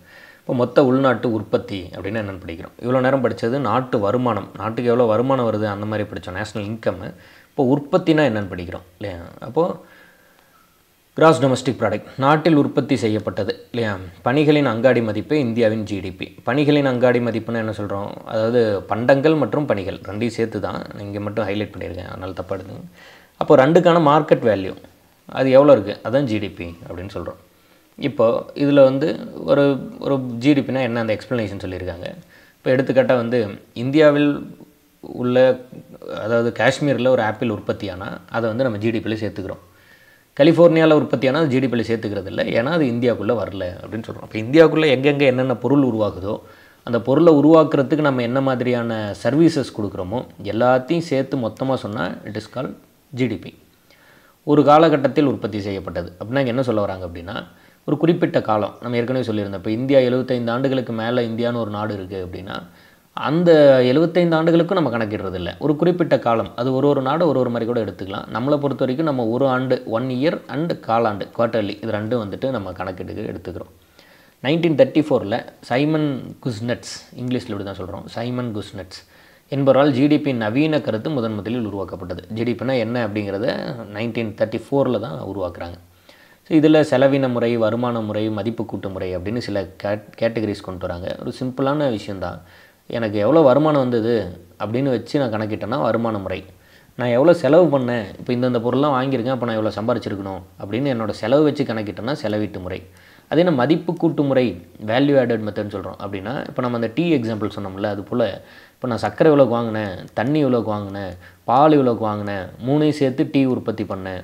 அப்போது சர்க்கரை எவ்வளோ, தண்ணி எவ்வளோ, பால் எவ்வளோ, இது மூணையும் சேர்த்து ப்ளஸ் இதோட அந்த டீ தூள் அந்த மாதிரியான விஷயம் ப்ளஸ் இதுக்கு நான் கொடுத்த சர்வீஸ், இது எல்லாத்தையும் கால்குலேட் பண்ணி அதிலிருந்து ஃபைனல் வேல்யூ கண்டுபிடிச்சா அதுக்கு பேர் மதிப்பு கூட்டு முறை. அப்போ எவ்வளோ வருமானம் வந்துச்சு, அது எவ்வளோ செலவு பண்ணேன், வருமான முறை. எவ்வளோ செலவு பண்ணேன் அப்படின்னா எனக்கு எவ்வளோ வருமானம் வந்திருக்கணும் அப்படின்னு கண்டுபிடிக்கிறேன். அப்போ செலவெல்லாம் கால்குலேட் பண்ணேன்னா அதுக்கு பேர் செலவின முறை. ஒரு பொருளை தயாரிக்கிறதுக்கு என்னென்ன இன்டர்மீடியட் கூட்ஸ் யூஸ் பண்ணேன், இடைநிலை பொருட்கள் என்னென்ன யூஸ் பண்ணேன் அப்படின்னு பார்த்து அந்த இடைநிலை பொருட்களை வச்சு நம்ம வந்து அதை கால்குலேட் பண்ணோம் அப்படின்னா இட் இஸ் கால்டு மதிப்பு கூட்டு முறை, வேல்யூ ஆடட் மெத்தட். அதுக்கான ஃபார்முலாஸ் தான் கொடுத்து சொல்கிறாங்க. இறுதி பண்ட பணிகளுக்கு மேற்கொள்ளும் செலவுகளின் கூட்டுத்தொகை வந்து செலவின முறை. அதே வந்து வருமான முறையில் ஜிடிபியை கணக்கிடும்போது வருமானம், கூலி, வாரம், வட்டி, லாபம், இது எல்லாத்தையும் சேர்த்துக்கிட்டோம்னா அதுக்கு பேர் வருமான முறை. மதிப்பு கூட்டு முறையில் நம்ம ஏற்கனவே சொல்லியிருந்தோம், இந்த டீ, பால் அந்த எக்ஸாம்பிள் தான் சொல்கிறாங்க. இடைநிலை பண்டங்களோட மதிப்புகளை கூட்டி அதனால் வந்து இறுதி நிலை பொருளோட விலை என்ன அப்படின்னு சொன்னால் மதிப்பு கூட்டு முறை, வேல்யூ ஆடட் மெத்தட். ஸோ அப்போது மதிப்பு கூட்டு முறை, டீ தூள், பால், சர்க்கரை, தேநீர் உருவாகுது. அப்போ இதோட வேல்யூ எல்லாம் கூட்டினா இதை வச்சு நம்ம ஒரு ஃபைனல் அவுட்புட்டுக்கு வந்தால் அதுக்கு பேர் வந்து நம்ம வந்து வேல்யூ ஆடட் மெத்தட் சொல்கிறோம். இதெல்லாம் ஒரு சின்ன எக்ஸாம்பிள். ஆனால் இப்படி நம்ம புரிதலுக்காக சொன்னால் கூட இது நீங்கள் 140 கோடி மக்களுக்கு இந்த மாதிரி ஒரு மெத்தட் யூஸ் பண்ணணும், அந்த லெவலுக்கு இதோட இது அளவு பெருசு. ஸோ இந்த சின்ன எக்ஸாம்பிள் வச்சு புரியுது அப்படின்னு எடுத்துடக்கூடாது. இது சின்ன எக்ஸாம்பிள் புரியும் டக்குன்னு, பட் இதை நீங்கள் ஒரு பெரிய விஷயத்துக்கு அப்ளை பண்ணும்போது எந்த அளவுக்கு கிளியராக புரிஞ்சுக்கிறீங்க அப்படிங்கிறதான் எங்கள் மேட்ரு. ஸோ இதோட முக்கியத்துவம் என்ன ஜிடிபியில், இந்த ரெண்டும் ரொம்ப ரொம்ப முக்கியம். மெயின்ஸ் பாயிண்ட் ஆஃப் வியூவில் இது வந்து கொஸ்டினாகவே கேட்கலாம். முக்கியத்துவம் என்ன, இதில் உள்ள குறைபாடுகள் என்ன, ட்ராபேக்ஸ் ஆஃப் ஜிடிபி, அதே சமயத்தில் இம்பார்ட்டன்ஸ் ஆஃப் ஜிடிபி என்ன அப்படின்னு சொல்லி ரெண்டையும் கொஸ்டினாக கேட்கலாம். இம்பார்ட்டன்ஸ் நீங்கள் எழுதிடலாம், வருமானத்தை கால்குலேட் பண்ணால் தான் பொருளாதார வளர்ச்சி அறிய உதவுகிறது. பண வீக்கம், இன்ஃப்ளேஷன் டிஃப்ளேஷன் பற்றி, பண வாட்டம்னா டிஃப்ளேஷன், இன்ஃப்ளேஷன், பண வீக்கம்னா இன்ஃப்ளேஷன். அதே போல் வந்து உலகின் வளர்ந்த நாடுகளோட ஒப்பிடுறதுக்கு உதவுது. வாங்கும் திறனை மதிப்பிட, பர்ச்சேசிங் பவர் அப்படின்னு சொல்லுவோம். மக்கள் ஒரு பொருளை வாங்கணுன்னா அவங்க கையில் பணம் இருக்கணும்ல, ஸோ அப்போ அதை பற்றி உதவும். பொதுத்துறை பற்றிய அறிய உதவுகிறது. பொருளாதார திட்டமிட வழிகாட்டியாகும். நம்ம நாட்டுக்கு அடுத்து என்ன தேவை, எங்கே வந்து மக்களுக்கு பிரச்சனை இருக்குது, இதெல்லாம் தெரிஞ்சுக்க உதவுது அப்படின்னு இதோட பாசிட்டிவிட்டிஸ் எழுதிடலாம். நெகட்டிவிட்டி என்ன யோசிச்சு பாருங்களேன், இது ஒரு சூப்பரான பாயிண்ட்டாக சொல்லியிருந்தாங்க. சந்தையில் விற்கப்படும் பண்டங்கள் மற்றும் பணிகளை பற்றி மட்டும்தான் நம்ம கால்குலேட் பண்ணுறோம். ஒரு பெற்றோர் குழந்தைக்கு தரக்கூடிய அந்த ஒரு அன்பையோ அவங்களோட அந்த பங்களிப்பையோ நம்ம வந்து சந்தையில் வாங்க முடியாது, ஏன்னா சந்தையில் விற்பனை செய்யப்படலை. இப்போ அதை வந்து நம்ம வந்து ஒரு நாட்டோட ஜிடிபி கால்குலேஷனில் கொண்டு வரவே முடியாது. அதுபோல் சுத்தமான காற்று, ஒரு நல்ல உணவு, ஆரோக்கியமான வாழ்க்கை, இது மாதிரியான விஷயத்தையும் நம்ம என்ன பண்ண முடியாது அப்படின்ட்டுனா இந்த மாதிரியான ஜிடிபி கால்குலேஷனில் கொண்டு வர முடியாது. இதெல்லாம் ஒரு ட்ராபேக். இதில் ஒரு எக்ஸாம்பிள் சொல்லியிருப்பாங்க, நல்லாயிருக்கும். ஜிடிபி வந்து இன்னொரு ட்ராபேக் சொல்லியிருக்காங்க. அதாவது அளவை வந்து கணக்கிடுது, தரத்தை கணக்கிடலை, நாட் த குவாலிட்டி. இது வந்து எவ்வளோ வேல்யூன்னு தான் பேசுகிறோமே தவிர்த்து என்ன மாதிரியான குவாலிட்டியில் இது பண்ணோம், உற்பத்தியின் அளவு பற்றி தானே பேசுகிறோம். இத்தனை லட்சம் கோடிக்கு உற்பத்தி பண்ணோன்னு பேசுகிறோம், எவ்வளோ தரமாக உற்பத்தி பண்ணோம் அப்படின்னு பேசலை. பால் பாயிண்ட் பென் வந்து அரசு இதில் வந்து பயன்படுத்த ஒரு காலத்தில் தடை இருந்தது. பிறகு அதோட குவாலிட்டி தரமாக இருந்ததுக்கப்புறம் அதை யூஸ் பண்ணணும்னு சொல்லி இங்கே ஒரு எக்ஸாம்பிள் கொடுத்துருப்பாங்க. ஸோ அதே போல் அன்ஈக்குவல் டிஸ்ட்ரிபியூஷன் ஆஃப் இன்கம். ஜிடிபியில் நாட்டு வருமானம் பகிர்ந்தளிப்பு பற்றி கூறவில்லை. அதாவது நம்ம ஏற்கனவே சொல்லியிருந்தோம், ஒரு இந்தியாவை பொறுத்த வரைக்கும் பெரும் உலக பணக்காரங்களும் இருக்காங்க, பயங்கர ஏழ்மையும் இருக்காங்க, அடுத்த வேளை உணவே கிடைக்காத அளவுக்கு ஏழ்மையும் இருக்குது. இது ரெண்டுக்கும் இடைப்பட்ட நடுத்தர வர்க்கமும் இருக்குது. இவங்க எல்லாருக்கிட்டேயும் இந்தியாவோட அந்த பொருளாதாரம் வந்து சமமாக பகிர்ந்தளிக்கப்படவில்லை. மொத்த இந்தியாவுக்கு வந்து 100 ரூபா இருக்குன்னா 100 ரூபான்னு சும்மா நம்ம ஒரு புரிதலுக்காக எடுத்துக்கணும். 90 ரூபாய் அவன் வச்சுருக்கான் இல்லையா, மீதி 9 ரூபாய் அவன் ஷேர் பண்ணிக்கிறான், மீதி 1 ரூபா தான் இவனுக்கு போகுது. ஸோ இதுதான் அன்ஈக்குவல் டிஸ்ட்ரிபியூஷன் ஆஃப் அந்த இன்கம். நாட்டுக்கு ஒரு 100 ரூபா வருமானம் வரும்போது இங்கே 90 ரூபா போயிடுது. இங்கே 10 ரூபாயை ஷேர் பண்ணிக்க கிட்டத்தட்ட இங்கே ஒரு 10,000 பேர் இருக்கான். இங்கே 90 ரூபாய் ஷேர் பண்ணிக்க 5 பேர் தான் இருக்கான். ஆனால் இங்கே இந்த 10 ரூபாய் ஷேர் பண்ணிக்க 10,000 பேர் இருக்கான்னு வச்சுப்போம். இங்கே இந்த 1 ரூபாய் ஷேர் பண்ணிக்க 1,00,000 பேர் இருக்காங்கன்னு வச்சுக்கோங்க. ஸோ அப்போ ஒரு தனிப்பட்ட நபருக்கு எவ்வளோ போய் சேரும். அப்போ அந்த மாதிரி அந்த அன்ஈக்குவல் டிஸ்ட்ரிபியூஷனை பற்றி ஜிடிபியில் நம்ம எந்த விதமான ஒரு விஷயமும் பேச முடியல. அதே போல் ஜிடிபியில் மக்களின் வாழ்க்கை முறையை பற்றி கூறவில்லை. நிம்மதியாக இருந்தானா, ஹாப்பியாக இருந்தானா, நோய்வாய்ப்பட்டுட்டானா, அது மாதிரியான விஷயத்தை பற்றியெல்லாம் இதில் வந்து நம்ம பேசவே இல்லை. வாழ்க்கை முறை பற்றி பேசவே இல்லை. ஸோ அப்போ ஜிடிபி என்ன கணக்கிடுறது யார் அப்படின்னு இதில் சொல்லியிருப்போம். புள்ளியியல் துறை மத்திய புள்ளியியல் நிறுவனம் ஜிடிபி சம்மந்தப்பட்ட ஆவணங்களை பாதுகாக்கிறது. மத்திய புள்ளியியல் நிறுவனம்னா சிஎஸ்ஓ, சென்ட்ரல் ஸ்டாட்டிஸ்டிக்கல் ஆர்கனைசேஷன். தொழில்துறையின் உற்பத்தியை வருடாந்திர கணக்கெடுப்பு நடத்தி தொழில்துறை உற்பத்தி குறியீடு ஐஐபி, நுகர்வோர் விலை குறியீடு போன்ற குறியீடுகளை வெளியிடுகிறது. ஐஐபி அப்படின்னா இண்டெக்ஸ் ஆஃப் இண்டஸ்ட்ரியல் ப்ரொடெக்ஷன். அதே போல் சிபிஐ அப்படின்னா கன்சியூமர் ப்ரைஸ் இண்டெக்ஸ். ஐஐபி அப்படின்னா என்ன சொல்கிறோம், index of industrial production. CPI அப்படின்னா கன்சியூமர் ப்ரைஸ் இண்டெக்ஸ். இந்த மாதிரியான கணக்கெடுப்புலாம் நடத்த உதவுது. அப்போது இந்த ஜிடிபி யார் கணக்கிடுறா, சிஎஸ்ஓ. சிஎஸ்ஓன்னு என்னது, central statistical organisation, which is மத்திய புள்ளியியல் நிறுவனம். அது இது வந்து நல்லா கிளியராக புரிஞ்சு வச்சுக்கணும். யார் கணக்கெடுக்கிறாங்கன்றதையும் கேட்பாங்க, கவனமாக பார்த்துக்கணும். அதே போல் மொத்த உள்நாட்டு உற்பத்தியின் இயைபு, கம்போஷன், இது வந்து எப்படி உருவாகுது அப்படின்னா 3 துறைகளை சார்ந்திருக்கு. முதன்மை துறை, 2ஆம் நிலைத்துறை, அப்புறம் 3ஆம் நிலைத்துறை. இது பார்க்க ரொம்ப ஈஸியாக தெரியும். ஆனால் இதுலேருந்து ஒரு கொஸ்டின் கேட்டுக்கிட்டே இருப்பாங்க. மேக்ஸிமம் நிறைய பேர் தப்பாக எழுதுவாங்க. அதுலேயும் ஃப்ரெஷர்ஸ் புதுசாக வந்தீங்கன்னா கண்டிப்பாக தப்பாக எழுதுவாங்க. மைன்ஸுன்னு கொடுத்து இது வந்து பிரைமரி செக்டரா, செகண்டரி செக்டரா, டெர்ஷரி செக்டரான்னு கேட்பாங்க. நம்ம இந்த பிரைமரி செக்டருக்கு இன்னொரு பேர் வச்சுருக்கோம். அது என்னென்னா, primary sector is also called as agricultural sector. முதன்மை துறை வேளாண்மை துறை என்றும் அழைக்கப்படுகிறது. அப்போ வேளாண்மை துறை அப்படின்னு அழைக்கப்படுறதுனால ஓகே, வேளாண்மை சம்மந்தப்பட்டது மட்டும்தான் வரும் அப்படின்னு டக்குன்னு நம்ம சப்கான்ஷியஸாக அதை பிலீவ் பண்ணிடுவோம். மைன்ஸ்னு வரும்போது எழுதாமறதுக்கு நிறைய சான்ஸ் இருக்குது. ஸோ கால்நடை, மீன், சுரங்கம், மைன்ஸு, காடுகள், நிலக்கரி போன்றவை மூலப்பொருட்களை உற்பத்தி செய்து, அதனால் இது முதன்மை துறைன்னு சொல்கிறோம். 2ஆம் நிலைத்துறை அப்படின்னா இந்த மூலப்பொருட்கள்லேருந்து பயன்பாட்டுக்கு தேவையான பொருட்கள்லாம் மாற்றி தரக்கூடிய அந்த ப்ராசஸை பண்ணணும், விச் இஸ் இண்டஸ்ட்ரீஸ். எக்ஸாம்பிள் தான் இதில் கேள்வி கேட்பாங்க, கவனமாக படிங்க. இரும்பு மற்றும் எஃகு தொழில், ஜவுளி தொழில், பெட்ரோலியம், வாகன தொழிலகம், பிற சிறு தொழில்கள் எல்லாம். 3ஆம் நிலை தொழில்கள், சர்வீஸ். இதுக்கு இன்னொரு பேர் வந்து பணிகள் துறை அப்படின்னு சொல்கிறோம். என்ன மாதிரியான சர்வீஸு, அறிவியல் ஆராய்ச்சி, போக்குவரத்து, வர்த்தகம், அஞ்சல், வங்கி, கல்வி, இது எல்லாம் வந்துட்டு சர்வீஸ் பேஸ்டு இதாக இருக்குது. அதே போல் 20ஆம் நூற்றாண்டில் இந்த 20th செஞ்சுரியில் அதுக்கு பிறகு இருந்தக்கூடிய பொருளாதார காலநிலையில் இந்த 3ஆம் நிலையவே ஃபர்தராக வந்து நம்ம 4ஆம் நிலை மற்றும் 5ஆம் நிலையும் பிரிக்கலாம் அப்படின்னு சொல்கிறாங்க. அப்படின்னு சும்மா ஒரு பாயிண்ட் கொடுத்துருக்காங்க. நம்ம 4ஆம் நிலை 5ஆம் நிலைக்கு இங்கிலீஷில் என்ன பேர் வைக்கிறோம், குவாட்டர்னரி, குயினரி அப்படின்னு பேர் வைக்கிறோம். ஸோ அப்போ ப்ரைமரி, செகண்டரி, டெர்ஷரி இருந்தது. அதுக்கப்புறம் இப்போ குவாட்டர்னரி அண்ட் குயினரி அப்படின்னு பிரிக்கலாம் அப்படின்னு சில பொருளாதார அறிஞர்கள் கருத்து சொல்கிறாங்க இல்லையா, ஞாபகம் வச்சுக்கணும். இதில் எக்ஸாம்பிள் தான் கேள்வி கேட்பாங்கன்னு சொல்லியிருந்தேன், கிளியராக படிக்கணும். எந்தெந்த துறை எவ்வளோ பங்களிப்பு கொடுக்குதுன்னு சொல்லி கொடுத்துருக்காங்க. பணிகள் துறை மிகப்பெரிய பங்களிப்பு துறையாகும். இது கேள்வியாக கேட்பாங்க. நீங்கள் வந்து இதை தப்பாக புரிஞ்சிக்கக்கூடாது. ஒரு நாடு வளர்ந்த நாடாக இல்லையா அப்படிங்கிறத முடிவு பண்ணுறதே இந்த விஷயந்தான். இதை நான் இந்த சாப்டர் முடிச்சுட்டு எக்ஸ்பிளைன் பண்ணுறேன். இப்போதைக்கு இந்தியாவில் அதிக மக்கள் எந்த துறையில் இருக்காங்க அப்படின்னு கேட்டால் விவசாயம். இந்தியாவில் அதிக மக்கள் எந்த துறையில் இருக்காங்கன்னு கேட்டால் விவசாயம், விச் இஸ் பிரைமரி செக்டார் அப்படின்னு வச்சுக்கோங்க. இந்தியாவில் அதிக வருமானம் எந்த துறையிலேருந்து வருது அப்படின்னு கேட்டால் டெர்ஷரி, சாஃப்ட்வேர் கம்பெனின்னு வச்சுக்கோங்க. இந்த ரெண்டையும் நல்லா கிளியராக புரிஞ்சுக்கணும். அதிக மக்கள் எங்கே வேலை செய்கிறாங்க, விவசாயம். இந்தியாவுக்கு அதிகமான வருமானம் எங்கேருந்து வருது அப்படின்னா service, which is tertiary sector. அதை வந்துட்டு அதாவது இந்தியாவில் பணிகள் துறை சர்வீஸ் செக்டார் மிகப்பெரிய துறையாகும், பிக்கெஸ்ட் செக்டராக இருக்குது அப்படிங்கிறத புரிஞ்சுக்கணும். ரெண்டுக்கு நிறைய டிஃப்ரென்ஸ் இருக்குது. 2018-19 பணிகள் துறையோட மதிப்பு வந்து 92.26 லட்சம் கோடி என மதிப்பிடப்பட்டுள்ளது. இங்கே மக்கள் தொகை சொல்ல பணத்தை பற்றி பேசுகிறோம். நிறைய பணம் தரக்கூடிய துறையாக எது இருக்குது? Service sector. நிறைய மக்கள் எங்கே வேலை செய்கிறாங்க? விவசாயத்தில். ரெண்டையும் கன்ஃபியூஸ் பண்ணிக்காதீங்க. இப்போதைக்கு இங்கே புக்கில் கொடுத்துருக்க பாயிண்ட் மட்டும் நம்ம புரிஞ்சுக்கணும். அப்படின்ட்டுனா புக்கில் கொடுத்துருக்க பாயிண்ட் என்ன? இந்த துறை மிக அதிகமான அளவு பணத்தை சம்பாரிச்சு கொடுக்குது. 18-19 அந்த வருஷத்தில் மட்டும் 92.26 லட்சம் கோடி பணம் சம்பாரிச்சு கொடுத்துருக்கு. இது ஒரு புக் பை கொஸ்டினாக கேட்டிருக்காங்க, பார்த்துக்கலாம். வேளாண் பொருட்கள் உற்பத்தியில் இந்தியா 2வது பெரிய நாடாகும். உலகின் மொத்த வேளாண் பொருட்கள் உற்பத்தியில், இங்கே பொருட்கள் உற்பத்தி பற்றி தான் பேசுகிறோம். வேளாண் பொருட்கள் உற்பத்தியில் ஈடுபட்டுள்ள மக்களின் எண்ணிக்கை பற்றி நம்ம பேசலை. ரெண்டையும் நல்லா கிளியராக புரிஞ்சுக்கணும். உலகின் மொத்த வேளாண் பொருட்கள் உற்பத்தியில் இந்தியாவின் பங்களிப்பு 7.39%. உற்பத்தியில் வந்து 2வது பெரிய நாடாக இருக்குது. அக்ரிகல்ச்சர் சம்மந்தமான ப்ராடக்ட்ஸ் உற்பத்தி பண்ணுறதுல இந்தியா 2வது இடத்துல இருக்குது. அக்ரிகல்ச்சர் சம்மந்தமான ப்ராடக்ட்ஸு உலக அளவில் உற்பத்தி ஆகிறதுல இந்தியாவிலிருந்து 7.39% ப்ராடக்ட்ஸு உற்பத்தி ஆகுது. ரெண்டையும் கன்ஃபியூஸ் பண்ணிக்கூடாது. நம்பர் ஆஃப் பீப்புள் எவ்வளோ இதில் இன்வால்வ் ஆகுறாங்க அப்படிங்கிறத பற்றி நம்ம பேசலை. இதில் என்ன பேசியிருக்கோம் அப்படின்ட்டுனா, அதிகமான பணம் பணிகள் துறையில் வருது. விவசாயத்தை கம்பேர் பண்ணும்போது உலக அளவில் அதிக பொருட்களை உற்பத்தி பண்ணுறதுல இந்தியா 2ஆம் இடத்துல இருக்குது. அது 7.39% பங்களிப்பை தருது. உலகில் இந்தியா தொழில்துறையில் 6வது இடத்திலும், தொழில்துறையை பொறுத்த வரைக்கும் 6வது இடம், பணிகள் துறையில் 8வது இடத்திலும் உள்ளது. அப்போது விவசாயம் அப்படின்னு எடுத்துகிட்டால் 2ஆம் இடத்துல இருக்கும். தொழில்துறை இண்டஸ்ட்ரி அப்படின்னு எடுத்துகிட்டால் 6வது இடத்துல இருக்கும். பணிகள் துறை டெர்ஷியரி சர்வீஸ் செக்டார்னு எடுத்துகிட்டால் 8ஆம் இடத்துல இருக்கும். ஸோ இந்த 3 பாயிண்ட் தான் இதில் சொல்லியிருக்காங்க. ரொம்ப கவனமாக படிக்கணும். புக் பேக் கொஸ்டினாகவும் கேட்பாங்க.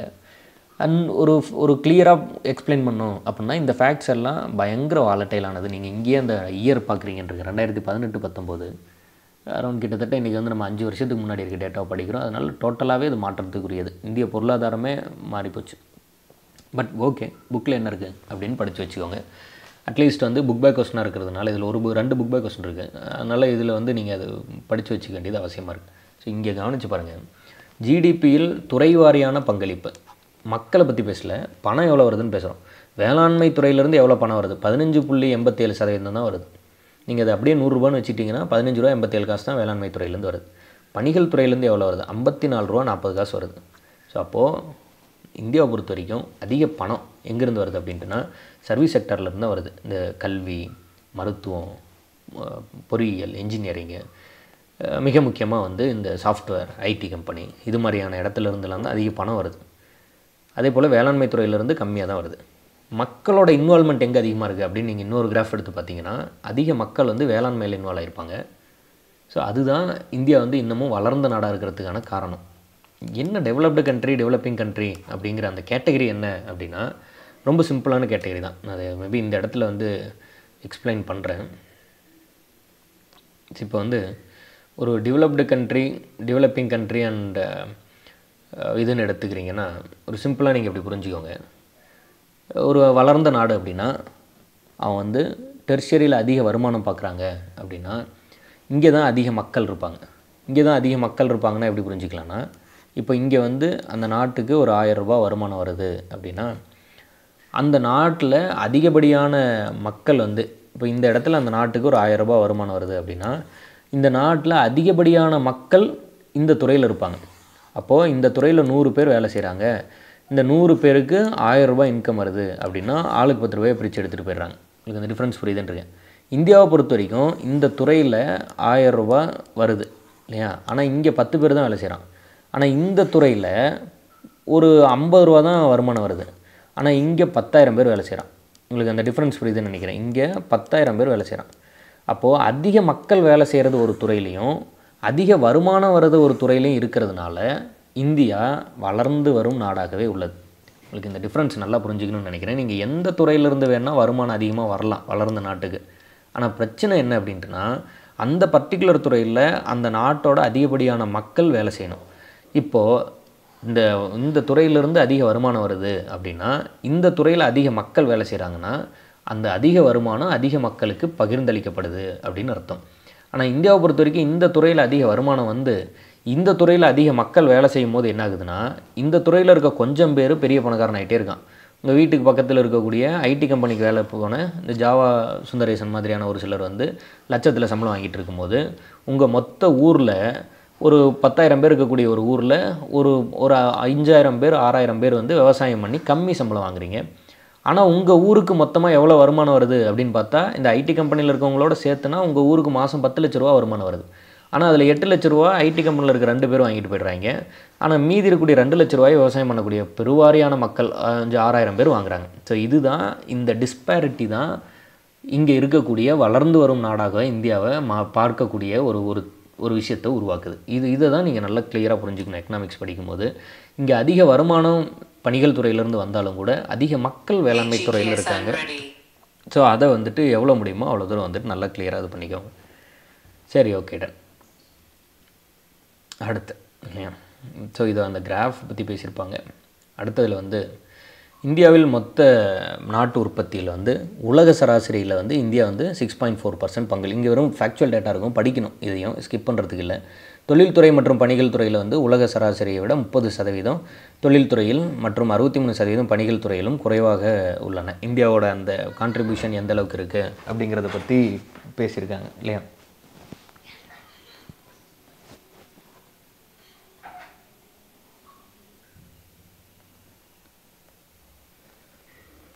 சரி, ஓகே, டன். ஸோ இந்த டேட்டாலாம் நீங்கள் படிக்கணும். மொத்த மதிப்பு கூட்டு இதில் வந்து ஜிடிபியோட வந்து மானியம், வரிகள் இது எல்லாத்தையும் சேர்த்திக்கிறோம். பொருட்கள் மற்றும் சேவைகளின் மதிப்புக்கான அளவுகோல் மாதிரியான ஒரு ஜென்ரல் பாயிண்ட்ஸ் தான் இருக்கும். முடிஞ்ச அளவுக்கு அதை படித்து பாருங்கள். திரு அமர்த்திய சென் அவர்கள் வந்து ஒரு பாயிண்ட் சொல்லியிருப்பார். பொருளாதார வளர்ச்சி அப்படின்னா பொருளாதார தேவைகளை மட்டும் பூர்த்தி செய்கிறதில்ல, வாழ்க்கை தரத்தை உயர்த்துவது, ஸ்டாண்டர்ட் ஆஃப் லிவிங் அப்படின்னு ஒரு வார்த்தை சொல்லுவோம். அதை உயர்த்துறது தான் பொருளாதார வளர்ச்சி அப்படிங்கிறத பற்றி பேசியிருப்பாங்க. அண்ட் ஆப்வியஸ்லி இங்கே நம்ம 2 விஷயத்தை பற்றி டிபேட் பண்ண போகிறோம். பொருளாதார வளர்ச்சி, எக்கனாமிக் க்ரோத் அப்படின்னா என்ன, பொருளாதார மேம்பாடு, எக்கனாமிக் டெவலப்மெண்ட் அப்படின்னா என்ன, பொருளாதார முன்னேற்றம் இல்லையா, டெவலப்மெண்ட் அப்படின்னா என்ன அப்படின்னு 2 விஷயத்தை பற்றி பேசியிருப்போம். இதை பற்றி ஒரு டேபிளேஷனாகவே போட்டு ஸ்கூல் புக்லேயே பின்னாடி பேசியிருப்பாங்க. ஸோ அதில் நம்ம படிப்போம். ஸோ வளர்ச்சி பாதையில் ஜிடிபி மற்றும் வேலைவாய்ப்பு. முதல்ல இந்தியா வந்து ஒரு க்ளோஸ்டு ட்ரேட் பாலிசியில் இருந்தது. க்ளோஸ்டு ட்ரேட் பாலிசினா என்னென்னா நெருக்கமான வர்த்தக கொள்கை. அப்படின்னா ஒன்றும் இல்லை, நம்ம நாட்டில் இருக்கவங்க நம்ம நாட்டு பொருட்களை உற்பத்தி செய்கிறது. இப்போ நமக்கு தேவையான பட்டாசை நம்ம நாட்டில் இருக்கவங்க மட்டும் உற்பத்தி செஞ்சு தருவாங்க. அந்த மாதிரி இருக்கிறது க்ளோஸ்டு ட்ரேட் பாலிசி. 1991க்கு பிறகு என்ன பண்ணோம் அப்படின்ட்டுனா வெளிநாடுகளிலிருந்து முதலீடுகளும் பொருட்களும் வரத்துக்கு நம்ம அனுமதித்தோம். ஸோ அப்போது லிபரலைசேஷன் உருவாச்சு. அப்போ என்னது, ஒரு தீபாவளி வருது அப்படின்னா வெளிநாட்டு பட்டாசுகளும் வரும், சீன பட்டாசுகளும் வரும், அமெரிக்க பட்டாசுகளும் வரும். இது மாதிரி வெளிநாட்டு பொருட்களுக்கும் நம்ம அனுமதி கொடுத்தோம். அதுதான் லிபரலைசேஷன். ஸோ அதை பொறுத்து ஜிடிபி அந்த வேல்யூஸ் எல்லாம் டோட்டலாகவே மாறுச்சு. இந்த 5 ஆண்டு திட்டங்கள் வந்து ஜிடிபியில் ஒரு மிகப்பெரிய உந்துதலை கொடுத்தது. அதை பற்றி பேசியிருப்பாங்க. ஸோ நான் ஏற்கனவே சொல்லியிருந்தேன், பொருளாதார வளர்ச்சி எக்கனாமிக் க்ரோத்தையும் பொருளாதார முன்னேற்றம் எக்கனாமிக் டெவலப்மெண்ட்னா என்ன அப்படிங்கிறத பற்றி ஒரு அவுட்லைன் கொடுத்துருப்பாங்க. இது நல்லாவே புரிஞ்சிக்கலாம். அணுகுமுறையிலிருந்து நீங்கள் புரிஞ்சுக்க ஆரம்பிங்க. அளவின் இயல்புனா என்ன, போன வருஷம் 1000 ரூபாய் சம்பாதிச்சோம், இந்த வருஷம் 10,000 ரூபாய் சம்பாதிக்கிறோம். இது வந்து எக்கனாமிக் க்ரோத். போன வருஷம் 1000 ரூபாய் சம்பாதிச்சோம், இந்த வருஷம் வந்து 10,000 ரூபாய் சம்பாதிச்சிட்டோம். இது வந்து என்னது, எக்கனாமிக் க்ரோத். தரத்தின் இயல்பு, குவாலிட்டி. நீங்கள் நிறைய விஷயத்தை பற்றி பேசலாம், பட் லிவிங் ஸ்டாண்டர்ட் யோசிச்சு பாருங்கள். போன வருஷம் 1000 ரூபாய் சம்பாதிச்ச போது இருந்த ஹாப்பினஸும் இந்த வருஷம் 10,000 ரூபாய் சம்பாதிக்கும் போது இருந்த ஹாப்பினஸ் என்ன, அந்த 1000 ரூபாய் சம்பாதிக்கும் போது நம்ம கொடுத்த குவாலிட்டி என்ன, 10,000 ரூபாயில் இருக்கும்போது நம்ம கொடுக்குற குவாலிட்டி என்ன, அந்த மாதிரி அந்த தரம், அதை பற்றி பேசுனா இட்ஸ் எக்கனாமிக் டெவலப்மெண்ட். அதே போல் இங்கே ஒரு விஷயம் பேசியிருப்பாங்க, அது ரொம்ப நல்லாயிருக்கும். இட் இஸ் நேரோ அப்படின்னு பேசியிருப்பாங்க. அப்படின்னா என்னென்னா, ஒரு நேரோ அப்படின்னா என்ன, ஒரு லீனியரான ஒரு வளர்ச்சி இருக்கும். அண்ட் இது வந்துட்டு இட் இஸ் ப்ராடர் அப்படின்னு பேசியிருப்போம். இங்கே வந்து எப்படி இருக்கும் அப்படின்ட்டுனா ஒரு கண்டினியூஸான க்ரோத் இருக்கும். எப்படி புரிஞ்சிக்கலாம், இப்போது போன வருஷம் 1000 ரூபாய் சம்பாதிச்சோம், இந்த வருஷம் 10,000 ரூபாய் சம்பாதிக்கணும் அப்படிங்கும்போது இப்படி லீனியரான க்ரோத் இருக்குது. இங்கே வந்து என்ன ஆகுதுன்னா, சொசைட்டியில் இருக்கக்கூடிய எல்லாத்தையும் சேர்த்து கப்புள் பண்ணி ஒரு ப்ராடரான ஒரு க்ரோத் இருக்குது. ஸோ இந்த மாதிரி நீங்கள் வந்து அதை புரிஞ்சுக்கணும். இதுதான் எக்கனாமிக் டெவலப்மெண்ட் அண்ட் இந்த எக்கனாமிக் க்ரோத், வளர்ச்சி அண்ட் முன்னேற்றம் ரெண்டுக்குமான வித்தியாசம். வெறுமனே பணத்தை மட்டும் சம்பாரிச்சிட்டு போனால் லைஃபுக்கு வந்து வெறும் பணம் மட்டும் இன்க்ரீஸ் ஆகிடும். Health, happiness, quality of life, standard of living, thoughts, mind, இது மாதிரியான நிறைய விஷயத்தை சேர்த்து வளர்த்திட்டு இன்க்ரீஸ் ஆகி போனால் அதுக்கு பேர் முன்னேற்றம், டெவலப்மெண்ட். இது வந்து க்ரோத். ஸோ டிஃப்ரென்ஸ் பிட்வீன் அந்த க்ரோத் அண்ட் டெவலப்மெண்ட் அதுதான் இதில் பேசியிருக்காங்க. ஸோ ஒரு குறிப்பிட்ட காலத்தில் பொருளாதாரத்தில் ஏற்படக்கூடிய மாற்றம், அதே வந்து ஹெச்டிஐ பற்றி பேசுகிறோம் இல்லையா, உயர்வு, அதாவது வாழ்க்கை தரம், தொழில்நுட்பம், ஒரு நாட்டின் ஒட்டுமொத்த மகிழ்ச்சி குறியீடு எல்லாம் ஒன்று. ஒரு குறுகிய கருத்து இல்லையா, தான் நேரோவாக இருக்கும். இது ஒரு பரந்த கருத்து, ப்ராடராக இருக்கும். அளவு அளவு இன்க்ரீஸ் ஆகுது, இங்கே தரம் இன்க்ரீஸ் ஆகுது. இங்கே இந்த அளவுகள் வந்து அதிகரிக்கும். பட் இங்கே அந்த அளவுகளை விட, அதாவது இந்த ஜிடிபி, ஜிஎன்பி இந்த மாதிரியான அளவுகளை விட ஆயுட்காலம், குழந்தை எழுத்தறிவு, குழந்தை இறப்பு வீதம் குறைதல், இந்த மாதிரியான பாசிட்டிவ் இம்பேக்ட் வந்து சொசைட்டியில் இருக்கும். இது ஒரு குறுகிய காலத்தில் கூட இருக்கலாம். ஒரு ஷார்ட் டைமில் வந்து எக்கனாமிக் க்ரோத் இன்க்ரீஸ் ஆகலாம், டிக்ரீஸ் ஆகலாம், இது மாதிரி அப்ஸ் அண்ட் டவுன்ஸ் வந்து இருக்கலாம். ஆனால் இதை பொறுத்த வரைக்கும் ஒரு நீண்ட காலம், ஒரு 10 இயர்ஸில் என்ன மாதிரியான க்ரோத் இருந்தது, ஒரு 100 இயர்ஸில் என்ன மாதிரி, 50 இயர்ஸில் என்ன, அந்த மாதிரிலாம் படிக்கிறது தான் இந்த டெவலப்மெண்ட். இது வளர்ந்த நாடுகளில் அதிகமாக இருக்குது, வளர்ந்து வருகின்ற நாடுகளில் இது ரொம்ப இம்பார்ட்டண்ட்டானதாக இருக்குது. நாட்டு வருமானத்தை அதிகரிக்கிறதா இருக்குது. இது வந்து தனிநபர் வருமானத்தை, ஒரு இண்டிவிஜுவலோட இம்பார்ட்டன்ஸை பற்றி பேசுது. இது ஒரு குறிப்பிட்ட காலம், இது தொடர்ச்சியான செயல்முறை, ஒரு தன்னிச்சையான செயல்முறை. எனவே அரசாங்க உதவி இதில் வந்து தலையீடு தேவைப்படலை. இதில் கண்டிப்பாக அரசாங்க உதவி தேவை. ஸோ அதை பற்றியெல்லாம் தான் இதில் வந்து பேசியிருக்கோம். அண்ட் இதில் சில ஃபேக்ட்ஸ் வந்து கொடுத்துருப்பாங்க, அது ரொம்ப இம்பார்ட்டன்ட், படிக்கணும். இந்தியாவில் கடந்த சகாப்தங்களாக ஜிடிபியின் நிலை அதிக வளர்ச்சியால் தனிநபர் வருமானம் அதிகரித்தும் முழு வறுமை குறைந்தும் 12 ஆண்டுகளில் தனிநபர் வருமானம் 2 மடங்காக உயர்ந்துள்ளது. இந்திய தனிநபர் வருமானத்தில் நடுத்தர வருவாய் நாடுகளில் பிரிவில் இடம் பிடித்துள்ளது. ஸோ இந்த தனிநபர் வருமானம் கடந்த 12 ஆண்டுகளில் 2 முறை இன்க்ரீஸ் ஆகி 2 மடங்கு இன்க்ரீஸ், 2 டைம்ஸ். பிறப்பின் போது எதிர்பார்க்கப்பட்ட ஆயுட்காலம் 65 ஆண்டுகள். 5 வயதுக்குட்பட்ட 44% குழந்தைகள் ஊட்டச்சத்து குறைபாட்டுடன் உள்ளனர். இதெல்லாம் உங்களுக்கு புரியுதுன்னு நினைக்கிறேன். இந்த வேல்யூ, இந்த விஷயம்லாம் என்னத்தை மீன் பண்ணுதுன்னு சொல்லிட்டு. 5 வயதுக்குட்பட்ட 44% குழந்தைகள் அப்படின்னா என்னென்னா, 5 வயசுக்கு கீழே 100 குழந்தைங்க இருக்காங்க அப்படின்ட்டுனா, அந்த 100 குழந்தைகளில் 44 குழந்தைங்க நியூட்ரிஷனல் டெஃபிஷியன்சியாக இருக்கான். அதுதான் இதோட கொடுமை. பிறந்தபோது நம்ம எவ்வளோ நாள் வாழ்வோன்னு எதிர்பார்க்குறோம் அப்படின்னா 65 வருஷம். 63% பேர் கல்வியறிவு பெற்றவர்களாக உள்ளனர். ஒப்பீட்டளவில் குறைந்த நடுத்தர வருவாய் நாடுகளில் 71% ஆகும். கம்பேர் பண்ணும்போது மற்ற பிற நாடுகளை விட இந்தியா வெவ்வேறான வளர்ச்சி பாதையை பின்பற்றுகிறது. இதுக்குள்ளே நிறைய எக்ஸ்பிளைன் பண்ண வேண்டிய ஃபேக்ட் இருக்குது. சும்மா என்னமோ நம்ம படிக்கிறோன்னு இல்லாமல், இது உங்களுக்கு என்ன புரிஞ்சிருக்கோ அதை உள்வாங்கிக்கோங்க. இந்த சாப்டரை முடிச்சுட்டு, இல்லைனா 2வது வீடியோவில் நான் வந்துட்டு இந்த வறுமையின் சுழற்சின்னு ஒரு வீடியோ ஒன்று எக்ஸ்பிளைன் பண்ணுறேன். அதை புரிஞ்சுக்கிட்டு நீங்கள் வந்து எக்கனாமிக்ஸ் படிச்சிங்கன்னா ரொம்ப நல்லாயிருக்கும். வெறுமனே வந்து புக்கில் உள்ள டேட்டாவாக 5 வயதிற்குட்பட்ட 44% குழந்தைகள் ஊட்டச்சத்து குறைபாடு அப்படின்னு படிக்கிறத விட, ஊட்டச்சத்து குறைபாடுனா என்ன, ஏன் அவனுக்கு வந்து அது ரொம்ப முக்கியம், அதை ஏன் சரி செய்யணும், 44% ஊட்டச்சத்து குறைபாடோடு இருந்தானா என்ன மாதிரியான ஒரு மோசமான பாதிப்புகளை நம்ம எதிர்கொள்வோம், இதெல்லாம் புரிஞ்சுக்கிட்டு படிக்கணும். அப்போ வந்து உங்களுக்கு எக்கனாமிக்ஸ் வந்து கசப்பாக இருக்காது. சரி, ஓகே. இந்திய முன்னேற்றத்தை ஆதரிக்கும் காரணிகள். இங்கே வந்து 35 வயதிற்கு உட்பட்ட உழைக்கும் வயதில் வேகமாக வளரும் மக்கள் 700 மில்லியன் பேர் உள்ளனர். அப்போ 700 மில்லியன் மக்கள் தொகை அதிகமாக, மனித வளம் அதிகமாக இருக்கிறது ஒரு பெரிய பாசிட்டிவான இம்பேக்ட் தான். இந்த மாதிரி உழைக்கும் வர்க்கம் அதிகமாக இருக்கிறது. கடந்த 2 சகாப்தங்களாக உழைக்கும் மக்களின் பங்களிப்பு வந்து 58%லிருந்து 64% உயர்ந்துள்ளது. அப்போ இங்கே நிறைய பேர் வேலை செய்யிருக்காங்க. அது ஒரு மாதிரி இன்கம்மை அதிகம் கொண்டு வரணும்னு சொல்கிறாங்க. ஹெச்டிஐ அப்படிங்கிறதுல ஒரு மோஸ்ட் காமனாக அடிக்கடி கேட்குற கொஸ்டின் இதுதான்.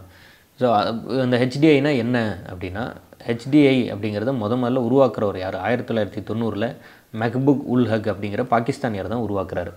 பிறப்பின் போது, இதிலிருந்து கேள்வி கேட்டுக்கிட்டே இருப்பாங்க. இந்த 4-5 லைனை கொடுத்துட்டு இதில் எது ஹெச்டிஐயில் வரும் வராதுன்னு கேள்வி கேட்பாங்க. அதனால் இது நல்லா கிளியராக படித்து வச்சுக்கோங்க. பிறப்பின் போது வாழ்நாள் எதிர்பார்ப்பு, லைஃப் எக்ஸ்பெக்டன்சின்னு சொல்கிறோம். வயது வந்தோரின் கல்வி அறிவு, லிட்ரஸி, வாழ்க்கை தரம், லிவிங் ஸ்டாண்டர்ட்ஸ், ஜிடிபியின் மடக்கை செயல்பாடு என கணக்கிடப்பட்டு வாங்கும் சக்தி சமநிலைக்கு, வாங்கும் சக்தினா பர்ச்சேசிங் பவர் பேரிட்டி, சரி செய்யப்படுகிறது. அப்போது யூஎன்டிபி வெளியிட்ட சமீபத்தில் மனித வளர்ச்சி மதிப்பீடுகளில் இந்தியாவோட ரேங்க் வந்து 189 நாடில் 130வது நாட்டில் இருக்கும். ஹெச்டிஐனா என்ன? மனித வள மேம்பாடு, ஹியூமன் டெவலப்மெண்ட் இண்டெக்ஸ் அப்படின்னு சொல்கிறோம். 1990 தான் இந்த கான்செப்ட் உருவாகுது. யார் உருவாக்குறா? மெஹ்பூப் உல் ஹக் அப்படிங்கிற ஒருத்தர் உருவாக்குறார். மெஹ்பூப் உல் ஹக் அப்படிங்கிற ஒருத்தர் உருவாக்குறார். எந்த ஊருக்காரர்? பாகிஸ்தான்காரர். என்ன மாதிரியான விஷயத்தை எடுத்துக்கிறாரு? லைஃப் எக்ஸ்பெக்டன்சி, வயது வந்தோரின் கல்வி அறிவு, literacy rate of the adult, வாழ்க்கை தரம், அதே போல் ஜிடிபியோட இந்த செயல்பாடு அண்ட் பர்ச்சேசிங் பவர் பேரிட்டி, இதெல்லாம் எடுத்துக்கிறாரு. யூஎன்டிபி இதை அடிப்படையாக வச்சு ஹெச்டிஐ இண்டெக்ஸ்னு ஒன்று கொண்டு வராங்க. யூஎன்லேருந்து எல்லா நாடுகளையும் வச்சு கொண்டு வராங்க. எத்தனை நாடு எடுத்துட்டாங்க? 189 நாடு. அதில் இந்தியா எத்தனாவது இடத்துல இருந்தது? 130வது இடத்துல இருந்தது. 1990 2007 இடைப்பட்ட காலத்தில் இந்தியாவின் ஹெச்டிஐயின் மதிப்பு 0.42 இருந்து 0.640 ஆக உயர்ந்தது. இது கிட்டத்தட்ட 50% அதிகரித்து மில்லியன் மக்களின் வறுமையை போக்கி நாட்டின் குறிப்பிடத்தக்க குறியீடாக உள்ளது. அப்போது 1990களிலிருந்து 2017க்குள்ளே கிட்டத்தட்ட 50% இந்த ஹெச்டிஐ வந்து இன்க்ரீஸ் ஆகிருக்கு. அதனால் நிறைய மக்கள் வறுமையிலேருந்து மீண்டிருப்பாங்க அப்படின்னு நம்ம புரிஞ்சிக்கலாம் அப்படின்னு சொல்கிறாங்க. ஸோ அதேவே தான் இதில் வந்துட்டு எக்ஸ்பிளைன் பண்ணியிருப்பாங்க. அண்ட் ஜிடிபியின் வளர்ச்சி பொருளாதார கொள்கைகள்னு சொல்லியிருப்பாங்க. வேளாண் கொள்கைனா என்ன, தொழில்துறை கொள்கைனா என்ன அப்படின்னு சொல்லியிருப்பாங்க. சிம்பிளான எக்ஸ்ப்ளனேட்டரி ஃபேக்ட்ஸ் தான் இருக்கும். நீங்கள் ஒரு முறைக்கு 2 முறை இதெல்லாம் படித்து பார்க்கலாம். இது வந்து ரொம்ப இம்பார்ட்டன்ட். இப்போ இவ்வளோ நேரம் பார்த்தது என்னது, ஹெச்டிஐ அப்படின்னு ஒன்று பார்த்தோம். இப்போ பார்க்குறது என்ன அப்படின்ட்டுனா ஜிஎன்ஹெச், கிராஸ் நேஷ்னல் ஹாப்பினஸ். இதில் கண்டிப்பாக இதில் நீங்கள் கொஸ்டின் எக்ஸ்பெக்ட் பண்ணலாம் ஒரு ப்ரிலிம்ஸ் பாயிண்ட் ஆஃப் வியூவில், அப்ஜெக்டிவ் டைப்பில். ஸோ அப்போ என்ன அப்படின்னா ஜிஎன்ஹெச் அப்படிங்கிறது 1972. இதையும் ஹெச்டிஐயும் கன்ஃபியூஸ் பண்ணிக்காதீங்க. ஹெச்டிஐ வந்து 1990, ஜிஎன்ஹெச் வந்து 1972. 1972 உருவாக்குறது யார் அப்படின்ட்டுனா ஜிக்மி சிங்கே, SINGYE. ஜிக்மி சிங்கேங்கிறவர் யார், பூட்டானோட மன்னர் அல்லது அரசர். இவர் வந்து பாம்பேயில் ஒரு விமான நிலையத்தில் வச்சு பேட்டி எடுக்கிறாங்க. ஃபைனான்ஸ் டைம்ஸ் அப்படிங்கிற ஒரு பத்திரிகைக்கு பேட்டி அளிக்கும் போது உங்கள் நாட்டில் உள்ள மக்கள்லாம் எப்படி இருக்காங்க அந்த மாதிரியெல்லாம் கேட்கும்போது அவர் வந்து நாட்டில் உள்ள மக்களோட பொருளாதாரத்தை விட அவங்களோட மகிழ்ச்சி தான் முக்கியம் அப்படிங்கிற மாதிரி ஒரு வார்த்தையை சொல்லிடுவார். ஸோ அப்போலேருந்து நம்ம இந்த ஜிஎன்ஹெச் அப்படின்னு ஒன்று எடுத்துக்கிறோம். எந்த ஆண்டு, 72, பம்பாய் விமான நிலையம், ஃபைனான்ஸ் டைம்ஸுக்கு பேட்டி அளிக்கிறாரு. மன்னரோட அரசரோட பேர் ஜிக்மி சிங்கே. அப்போ அதை அடிப்படையாக வச்சு 2011 UN வந்து இந்த மாதிரியான ஒரு கான்செப்டை கொண்டு வராங்க. மகிழ்ச்சி, ஹோலிஸ்டிக் அப்ரோச் டுவோர்ட்ஸ் டெவலப்மெண்ட், வளர்ச்சிக்கான ஒரு முழுமையான அணுகுமுறை அப்படின்னு சொல்கிறாங்க. ஸோ அப்போது UN மகிழ்ச்சி குறியீடு அப்படின்னு ஒரு விஷயத்தை உருவாக்குறாங்க. 4 தூண்களை க்ரியேட் பண்ணுறாங்க. which is 4 ஃபேக்டர்ஸ் அடிப்படையில் அதை டிசைட் பண்ணுறாங்க. என்னென்ன, நிலையான மற்றும் சமமான சமூக பொருளாதார வளர்ச்சி, sustainable and equitable socio economic development, சுற்றுச்சூழல் பாதுகாப்பு, கலாச்சாரத்தை பாதுகாக்கவும் மேம்படுத்துவதும், நல்ல ஆட்சித்திறன், குட் கவர்னன்ஸ். இது இல்லாமல் ஒரு 9 டொமைன்ஸ் வந்து ஜிஎன்ஹெச்சுக்கு யூஸ் பண்ணுறாங்க. உளவியல் நலன், உடல் நலம், நேர பயன்பாடு, கல்வி, கலாச்சாரம், பன்முகத்தன்மை, நல்ல ஆட்சித்திறன், சமூகத்தின் உயர்வு, சுற்றுச்சூழல், பன்முகத்தன்மை, வாழ்க்கை தரம் ஆகியவை ஜிஎன்ஹெச்சின் 9 களங்களாக பயன்படுத்தப்படுகிறது. ஸோ இது மாதிரியான சில 9 டொமைன்ஸு, 4 பில்லர்ஸ், 4 தூண்கள், இது எல்லாத்தையும் வச்சு ஜிஎன்ஹெச் உருவாக்குறாங்க. ஜிஎன்ஹெச் முதல்ல 1972 உருவாக்கப்பட்டாலும் UN வந்து 2011 இந்த இண்டெக்ஸை ஃபாலோ பண்ணுறாங்க. ஸோ அது இந்த 4 பில்லர்ஸ் அடிப்படையிலையும் இந்த 9 டொமைன்ஸ் அடிப்படையிலையும் டிசைட் பண்ணுறாங்க. இது 72 உருவாயிடுச்சு. அது வந்து ஹெச்டிஐ வந்து 1990 உருவாகுது. இது பூட்டான் அரசர் மூலமாக அந்த வார்த்தை வருது. 1990 ஹெச்டிஐ அப்படிங்கிற வார்த்தை வந்து பாகிஸ்தானை சேர்ந்த எக்கனாமிஸ்ட் மெஹ்பூப் உல் ஹக் மூலமாக வருது. கன்ஃபியூஸ் பண்ணிக்கூடாது, இதெல்லாம் நல்லா கிளியராக படிக்கணும். இங்கே வந்துட்டு ஒரு நார்மலான விஷயம் தான் சொல்லியிருப்பாங்க. நியூ எக்கனாமிக் பாலிசினா என்ன, இண்டஸ்ட்ரியல் பாலிசி சொல்லுவோம். இந்த மாதிரியான பாலிசிஸ்லாம் எப்போ வந்தது, 1948 பிறகு நம்ம என்ன மாதிரியான ஒரு வளர்ச்சியின் முறையை நோக்கி போகிறோம் அப்படின்லாம் பேசியிருப்பாங்க. ஒரு நல்ல சாப்டரு, ஒரு கிளியராக சூப்பராக வந்து எக்கனாமிக்ஸை பற்றி பேசியிருப்பாங்க. நீங்கள் ஒரு முறை எடுத்து படித்து பாருங்கள் கம்பல்சரியாக. அதுக்கப்புறம் சாப்டர் பை சாப்டராக படிச்சுட்டு அதை வந்து ஒரு முறை நம்ம நடத்துனதை ஒரு முறை கேட்டுட்டு அதுக்கப்புறம் புக் பேக் கொஸ்டின்லாம் படிச்சுட்டு அப்புறம் இந்த 4-5 சாப்டரையும் படித்த பிறகு அதிலிருந்து ஒரு 50-100 கொஸ்டின் டெஸ்ட் எழுதிட்டு அடுத்த சாப்டர் அடுத்து அந்த மாதிரி கொண்டு போக போகிறோம். இதுதான் நம்மளோட டெஸ்ட் ஸ்கெடியூல். இப்போ நான் ஒரு சாப்டர் நடத்திட்டேன், நீங்கள் இதை படிச்சிட போகிறீங்க, புக் பேக் கொஸ்டின் பாருங்கள். அதே மாதிரி 2nd, 3rd, 4th, 5th எல்லா சாப்டரையும் நடத்திடுறேன். அப்புறம் இந்த 5 சாப்டர்லேருந்து வந்து நீங்கள் ஒரு 100 கொஸ்டின் டெஸ்ட் எழுதிறீங்கன்னு வச்சுக்கோம். அதுக்கப்புறம் அடுத்தது, அதே போல் அடுத்த புக்கு அது மாதிரி நம்ம பயணித்து போயிட்டே இருக்க போகிறோம். இது நீங்கள் தமிழ் மீடியம் ஸ்டூடெண்ட்டாக இருந்தீங்க அப்படின்ட்டுனா இது கூடவே பேரலாக தமிழும் படிக்கணும். இது வெறுமனே வந்து எக்கனாமிக்ஸ் மட்டும் படித்தாலே ஜிஎஸ் வந்து செகண்ட் இம்பார்ட்டன்ஸ் தான். இப்போ சப்போஸ் நீங்கள் குரூப் 4 படிக்கிறீங்கன்னா ஸோ அப்போ தமிழ் அது பேரலாக எப்படி டெஸ்ட் என்ன இது எல்லாத்தையும் பார்த்துக்கணும். ஸோ கவனமாக படிங்க. நீங்கள் இந்த டெஸ்ட் பேட்ச் ஜாயின் பண்ண விருப்பப்பட்டால் நான் அந்த வீடியோலேயே டிஸ்கிரிப்ஷன் சொல்லியிருப்பேன், அதை பார்த்து ஜாயின் பண்ணிக்கலாம். இல்லைனா 7358910548 நம்மளோட இன்ஸ்டியூட் நம்பரு 7358910548 இந்த நம்பருக்கு மெசேஜ் பண்ணிங்கன்னா அவங்க வந்து இதற்கு என்ன ஏதுங்கிற டீட்டெயில்ஸை உங்களுக்கு ரிப்ளை பண்ணுவாங்க. அண்ட் புக் பேக் கொஸ்டின் பார்த்துடலாம். ஜிஎன்பி அப்படின்னா பணவீக்கத்திற்கான அதாவது அதோட ஈக்குவல் என்ன அப்படின்ட்டுனா ஜிடிபி கூட வந்து வெளிநாட்டில் இருக்கிற சேர்த்துட்டா ஜிஎன்பி அது சொல்லியிருந்தேன். நாட்டு வருமானம் எப்படி அளவிடுறோம், கூட்ஸு அண்டு சர்வீஸ், பண்டங்கள் மற்றும் பணிகளை வச்சு அளவிடுறோம். முதன்மை துறை அப்படின்னா என்ன, வேளாண்மை, அக்ரிகல்ச்சர். எந்த முறையில் முறையில் ஒவ்வொரு இடைநிலை பண்டத்தின் மதிப்பை கூட்டும்போது இறுதி பண்டத்தின் மதிப்பு ஒரு வேல்யூ ஆடுன்னு சொல்லியிருந்தோம். மதிப்பு கூட்டு முறை அதான் இந்த டீ போடுறோம் அப்படின்ட்டுனா பால், தண்ணி, சர்க்கரை எல்லாம் சேர்த்து கடைசி இதோட வேல்யூ கண்டுபிடிக்கிறது. பணிகள் துறையில் நடப்பு விலையில் மொத்த மதிப்பு கூட்டுதல் 2092.26 லட்சம் வந்து சர்வீஸ் செக்டார் மூலமாக இங்கே வந்துட்டு இத்தனை கோடி, இந்த லட்சம் கோடி வந்து நமக்கு வருமானமாக கிடைக்குதுன்னு படித்தோம். வேளாண் பண்டங்களின் உற்பத்தியில் இந்தியா அதிகமாக உற்பத்தியாளராகும். 2வது வேளாண் பண்டங்களில் 2ஆம் இடத்துல இருக்கும். பிரைமரி, செகண்டரி, டெர்ஷரின்னு படித்தோம். இதில் 6, இதில் 2ஆம் இடம், இதில் 8ஆம் இடத்துல இருக்கும். சரி, ஓகே டன். அடுத்தது வந்து இந்தியாவின் சராசரி ஆயுட்காலம் 65 எக்ஸ்பெக்ட் பண்ணுறோம். எது வர்த்தக கொள்கை அப்படின்னா இறக்குமதி மற்றும் ஏற்றுமதி தான் வர்த்தக கொள்கை. அடுத்ததில் வந்துட்டு கோடிட்டிடம் இந்தியாவில் பணிகள் துறை முதன்மை துறையாகும் இல்லையா.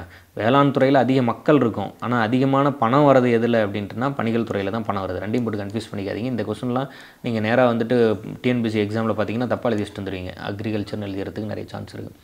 பொருளாதாரம் மக்களின் வாழ்க்கை தரத்தை உணர்த்தும் ஒரு கருவியாகும். இரண்டாம் துறை வேறு விதமான துறை அப்படின்னு அழைக்கணும்னா, அதாவது செகண்டரி செக்டார், இது இன்னொரு பேரில் அழைக்கணும்னா இண்டஸ்ட்ரியல் செக்டார், தொழில்துறை. மின்சாரம், எரிவாயு இதெல்லாம் வந்து தொழில்துறை இல்லையா. விலை கொள்கை அப்படிங்கிறது வந்து இட் இஸ் வந்து வேளாண்மை. ஜிஎஸ்டி அப்படிங்கிறது எங்கே கொண்டு போய் கொடுத்துருக்கோம், பண்டம் மற்றும் பணிகள் மீதான வரி, கூட்ஸ் அண்ட் சர்வீஸ் டேக்ஸு.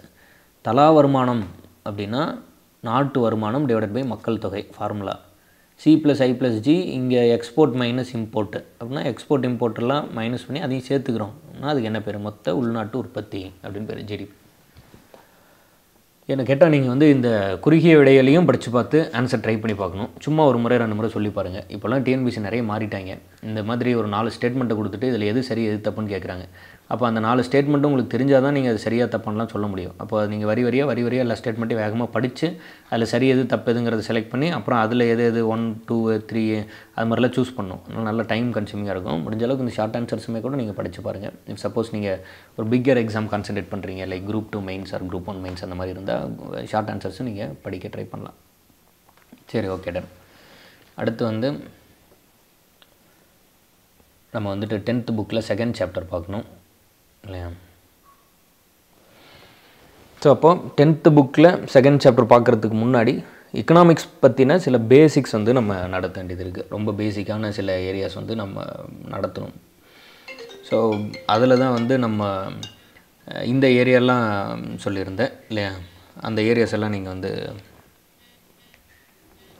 படிக்கலாம். அதை இன்னொரு வீடியோவாக நான் வந்து உங்களுக்கு நடத்திடுறேன், என்னென்ன இருக்குது இல்லை அப்படிங்கிறத பற்றி. லைக் சில பேசிக்ஸ் இருக்குது எக்கனாமிக்ஸில், லைக் வந்து பாவர்ட்டி சைக்கிள்னால் என்ன, அதில் வந்து எப்படி நம்ம புரிஞ்சுக்கணும், அண்ட் பொருளாதாரம் இது நம்ம சொல்லியிருந்தோம் இப்போ நடத்தும் போதே. அண்ட் அதே போல் வந்து கேபிட்டலிஸ்ட் அண்ட் மிக்ஸ்டு எக்கானமி இதோட டைப்ஸ்லாம் என்னன்ட்டு கொஞ்சம் 11th and 12th போகும்போது நீங்கள் அந்த புக்கில் இந்த டீட்டெயில்ஸ் எல்லாம் படிப்பீங்க. இது 2nd வீடியோவாக நான் அப்லோட் பண்ணிடுறேன். அதுக்கப்புறம் 2nd சாப்டர் 3rd சாப்டர் அந்த மாதிரி கொண்டு போயிடலாம். அண்ட் வேறு ஏதாவது உங்களுக்கு டவுட்ஸ் இருந்ததுன்னா நீங்கள் கமெண்ட் பண்ணுங்கள். தொடர்ந்து படிங்க. 2025 எக்ஸாம் படிக்கணுன்னா இப்போலேருந்தே பயங்கர கவனமாக தெளிவாக படிக்கணும். சும்மா வந்து ஒர்க் அவுட் ஆகாது. ஸோ ஸ்ட்ராங்காக படிங்க. Keep supporting us. தேங்க்யூ. டடா.